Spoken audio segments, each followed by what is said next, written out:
बिस्मिल्लाहिर्रहमानिर्रहीम। अस्सलाम वालेकुम माय यूट्यूब फैमिली, कैसे हैं आप सब। उम्मीद करती हूँ आप सब ठीक ठाक होंगे। मैं भी अल्लाह का शुक्र है बिल्कुल ठीक हूँ और अल्हम्दुलिल्लाह आज मौसम भी बहुत ही ज़्यादा अच्छा था।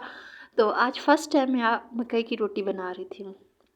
धूप सही कड़ाके की निकली हुई थी, ये तकरीबन 9 साढ़े 9 का टाइम था। तो आज हम लोग नाश्ता भी लेट करें क्योंकि हस्बैंड को ऑफ था, तो आज लेट उठे हैं। तो आज मैंने सोचा कि आज टाइम भी है तो ऐसा करती हूँ कि मकई की रोटी बनाती हूँ, क्योंकि मैं मकई की रोटी कभी भी नहीं बनाई, फ़र्स्ट टाइम बना रही हूँ। तो मुझे बहुत ज़्यादा मकई की रोटी याद आई हुई थी, तो मैंने सोचा कि आज मकई की रोटी बना के इसका पराठा बनाती हूँ। अम्मी की याद आ रही थी क्योंकि मेरी अम्मी को मकई की रोटी बहुत अच्छे से बनानी आती थी, गोल। और मैंने भी अल्हम्दुलिल्लाह अल्लाह का लाखों शुक्र अदा करूँ तो कम है, मैंने भी बिल्कुल अम्मी की तरह गोल मटोल रोटी बनाई है। तो मैंने सबको सेंड किए कि मैंने फ़र्स्ट टाइम देखे रोटी बनाई है, देखे कितनी प्यारी रोटी बनाई है। तो किसी को नहीं लग रहा था कि ये मैंने बनाई है। तो सबको यकीन तो आ ही गया था क्योंकि मेरे घर में सेकंड पर्सन कोई है नहीं, मैं ही और मेरे हस्बैंड जो होते हैं, तो ज़ाहिर सी बात है मैंने ही बनानी थी।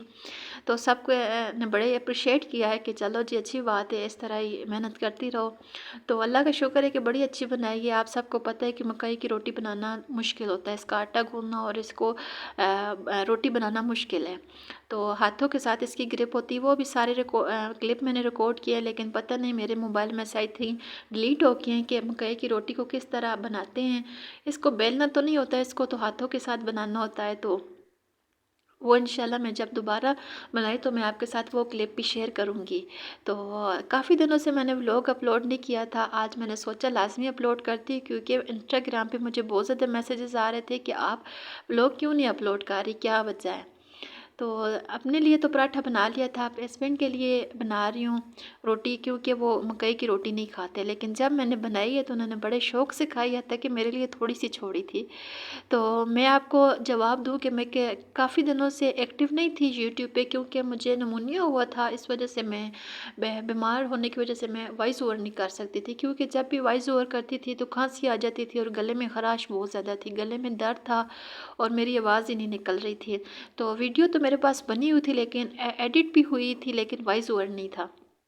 इस वजह से मैंने वीडियो अपलोड नहीं की। तो आज बहुत ज़्यादा खुश हूँ कि आज वोटिंग भी, और मैं जल्दी जल्दी अपने काम वाइंड अप कर रही हूँ कि चले जी हम लोगों ने जाना है वोटिंग स्टेशन।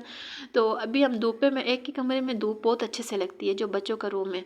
तो इधर ही मैं नाश्ता लेके आई थी, तो नाश्ता किया, फिर फटाफट मैंने कहा जल्दी से थोड़ी सी क्लीनिंग कर लूँ, क्योंकि आजकल ऑफ डेज चल रहे हैं तो गेस्ट आ ही जाते हैं। ये बात कंफर्म होती है कि जिस दिन घर में गंद बना होता है या अपना हुलिया थोड़ा सा रफ होता है, उसी दिन लाजमी गेस्ट ने आना होता है। मेरे साथ भी ऐसे ही होता है, आप सबके साथ भी यूजली ऐसा ही होता होगा। जिस दिन घर में गंद बना हो या बंदा कहे कि चले जी आज खैर है, कोई बात नहीं, आज सफाई अच्छे से डीप क्लीन नहीं करते, या अपना जो गेटअप हो वो थोड़ा सा रफली हो, तो उसी दिन लाजमी गेस्ट ही आते हैं। तो आप सबके साथ भी ऐसा ही होता होगा, मेरे साथ तो लाजमी ऐसा ही होता है। तो अभी मैं बच्चों को रेडी किया, बच्चे बाहर घूमने के लिए गए हैं अपने फादर के साथ। मैंने सोचा मैं जल्दी से 10-15 मिनट हैं तो मैं फटाफट क्लीनिंग कर लेती हूँ। तो सारी मैंने डस्टिंग वगैरह भी की, क्योंकि आजकल हवा चल रही है तो डस्ट बहुत ज़्यादा घर में आती है। तो काफ़ी दिनों से मैंने कोई डीप क्लीन की भी नहीं थी, बीमार थी। वैसे मैं बीमार हूँ या ना हूँ, मैं बस उन औरतों में से हूँ कि जिससे बेड पे सुकून ही नहीं मिलता। मेरे हस्बैंड काम कर रहे थे, लेकिन मुझे कुछ सेटिस्फेक्शन नहीं हो रही थी। तो मैं अब भी जब भी मुझे थोड़ा सा बुखार का आराम आए या थोड़ा सा मैं बॉडी पेन का आराम आए, तो मैं उठ के तो कपड़ा लेके डस्टिंग शस्टिंग करना शुरू कर देती थी। मेरे हस्बैंड कहते थे तुम में आराम ही नहीं है। तो मैं उन्हीं औरतों में से हूँ कि मैं कहती हूँ कि बस मेरा घर साफ़ सुथरा हो, और कहीं भी गंद हो, मैं बिल्कुल गंद मेरे से बर्दाश्त ही नहीं होता। अभी भी मेरे से झाड़ू लगाने की हिम्मत नहीं थी, क्योंकि कमर में बहुत ज़्यादा दर्द था, झुक नहीं सकती थी। लेकिन फिर भी झाड़ू पोछा कर रही थी कि काफ़ी दिनों से डस्टिंग वगैरह भी नहीं की। और जाहिर सी बात है जिसका काम उसी को सांझे में मैं खुद ही क्लीनिंग करती हूँ, ये मेरा काम है। मेरे हस्बैंड को इतना अच्छे से आता नहीं है, और जब बंदे पे पड़े तो बंदा खुद ब खुद कर लेता है। लेकिन जाहिर सी बात है मेरा अपना काम है तो मुझे करना पड़ता है। तो आज मैंने कोने खुररे से फटाफट झाड़ू लगाया है और मोपिंग वगैरह की है। तो अल्लाह का शुक्र है कि काम शाम भी वाइंड अप हो गया था। बेडरूम की क्लीनिंग मैंने आपके साथ शेयर नहीं की, क्योंकि टाइम भी कम था, और सिर्फ मैंने तो शीट लगानी थी, शीट्स इसकी वॉश की। अभी साइड टेबल की और ड्रेसिंग की शीट्स चेंज करनी है, लेकिन अभी चेंज नहीं कर सकती, क्योंकि ये काफ़ी एक्सपेंसिव में लेके आए थे, लेकिन ये बहुत कम टाइम चली हैं। इससे पहले जो मेरे पास शीट्स थी वो तकरीबन काफ़ी लंबा अर्सा तकरीबन 1.5-2 साल चली हैं, लेकिन ये शीट्स नेट वाली थी तो ये बहुत जल्दी फट गई हैं। जब भी इन्हें वॉश करो तो फट जाती थी। तो वॉइस ओवर करते करते अभी भी मेरे गले में बहुत ज़्यादा ख़राश है, तो आप सबसे रिक्वेस्ट है कि मुझे बहुत ज़्यादा सपोर्ट किया करें। मुझे बहुत ज़्यादा अच्छा लगा है कि जब मुझे मेरी सिस्टर ने मैसेज किया है कि आप मैं काफ़ी दिनों से नोट कर रही हूँ कि मैं वीडियो अपलोड नहीं कर रही और मैं आपकी वीडियो का वेट कर रही हूँ, तो मैंने सारे काम छोड़े और मैंने सोचा कि आज तो मैंने वॉइस ओवर लाजमी लाजमी करना है, कुछ भी हो जाए, जैसी भी आवाज़ मेरी निकलती है मैंने वॉइस ओवर लाजमी करना है। कि मुझे कोई इतना ज़्यादा मिस कर रहा है और मेरी वीडियो को कोई इतना ज़्यादा लाइक करता है, तो मुझे बहुत ज़्यादा अच्छा लगा है। इस तरह आप मुझे सपोर्ट करें, मेरी वीडियो को फुल वॉच करें, शेयर करें, ताकि मेरा सब्सक्राइब टाइम और वॉच टाइम कंप्लीट हो जाए। तो मुझे बहुत ज़्यादा अच्छा लगता है जब आप मुझे सपोर्ट करते हैं, मुझे यकीन माने और मोटिवेशन मिलती है। नमाज़ वगैरह पढ़ी है, फिर हम लोग पोलिंग स्टेशन चले गए थे। उधर से वापस आते तो मैंने कोई वीडियो शूट नहीं की, अच्छा भी नहीं लग रहा था कि बहुत ज़्यादा रश थी। फिर उसके बाद फिर मैं घर आई, बच्चे सो गए थे, तो मैंने माइक्रो उठा के तो साफ़ करना शुरू कर लिया है। क्योंकि मैं कितने दिनों से मैं जब भी ये मेरी शादी का माइक्रो है, तो मैंने अभी यूज़ करना स्टार्ट किया, तकरीबन 2-2.5 माह हो गए हैं। तो मैंने ऊपर ऊपर से इसकी सफाई कर देती थी, तो मैं इसके अंदर से डीप क्लीनिंग नहीं करती थी। रात को मैं पानी अपने लिए गर्म कर रही थी और चाय इसके अंदर गिरी, तब मुझे ख़्याल आया ये तो अंदर से बहुत ज़्यादा गंदा है। तो मैं तो समझ रही हूँ कि ये साफ़ सुथरा होगा। तो फिर मैंने बैठी हूँ धूप पे, इस कमरे में थोड़ी बहुत धूप आ रही थी, धूप पे मैंने इसे रखा है। फिर मैंने बैठ के इसके अच्छे से साफ़ किया है और इतना ज़्यादा मेरा टाइम लगा, मेरे पूरे घर की सफाई पे इतना ज़्यादा टाइम नहीं लगता जितना इस माइक्रो पे लगा है। क्योंकि फ़र्स्ट टाइम इसे क्लीन कर रही थी और अंदर इतनी ज़्यादा चिकनाई जमी हुई थी और ग्रीसी था।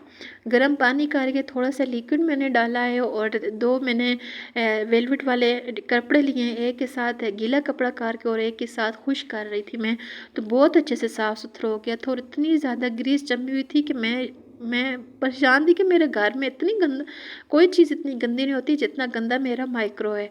तो अब इंशाल्लाह वीक में 2 दफ़ा लाज़मी, जैसे मैं फ्रिज साफ़ करती हूँ इस तरह से भी साफ़ करूँगी। अब देखिए कि अंदर से चमक रहा है, इतना अच्छे से साफ़ सुथरा हो गया था।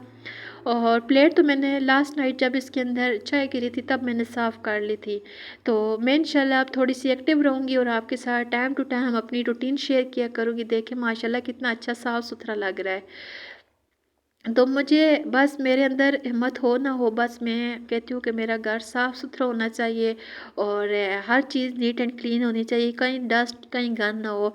जो कोई भी मेरे घर में आता है, मेरे बच्चे छोटे हैं तो कहते हैं कि आपके घर में गंद बिल्कुल भी नहीं होता। तो मैंने कहा इसके पीछे मेरी अपनी हिम्मत है कि कैसे मैं अपनी हड्डियाँ तोड़ दी हैं सफाई के पीछे। और मेरी कमर में इतना दर्द होता है मैं बता नहीं सकती, लेकिन बस मेरे अंदर फिर भी आराम नहीं। और मैं कहती हूँ कि बस सफाई तो निस्फ़ ईमान है और बस सबसे पहले तो मैं अपनी प्रायोरिटी, मेरी फ़र्स्ट प्रायोरिटी यही होती है कि सफाई हो।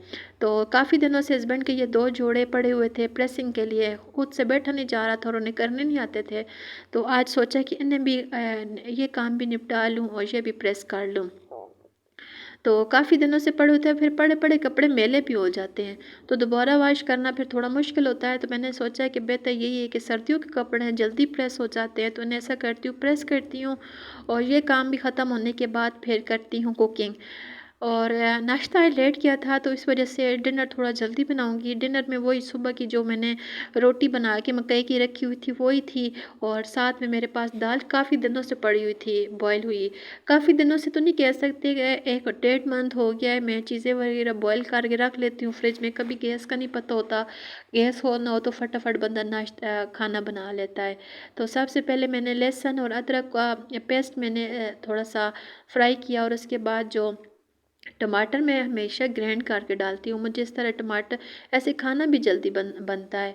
तो टमाटर काट के डाला तो वो गलने में बहुत टाइम लगता है। तो सबसे पहले मैंने आलू डाले हैं, दाल मैंने बाद में डाली थी क्योंकि दाल बहुत ज़्यादा गल गई थी, तो इस वजह से मैंने दाल को बाद में डाला है और फिर उन्हें मैंने दम पे रख दिया था।